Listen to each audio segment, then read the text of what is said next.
ਦਿੱਲੀ ਤਖਤ ਪਰ ਬੈਠੀ ਆਪ ਗੁਰੂ ਕੀ ਮੌਜ। ਚੱਕਰ ਚੁਵੇਗਾ ਸੀਸ ਪਰ ਬੜੀ ਕरेंगे मौज।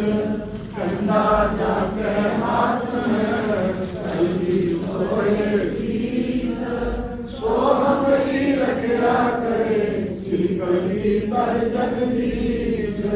राम सिंह मेरो नामा बाड़ी सुख पैनी को तमा। कल युग में सत युग बरताओ कभी बारवा बाप नाम। द्वादश पुत्र है आद से सवन के सिर मोर।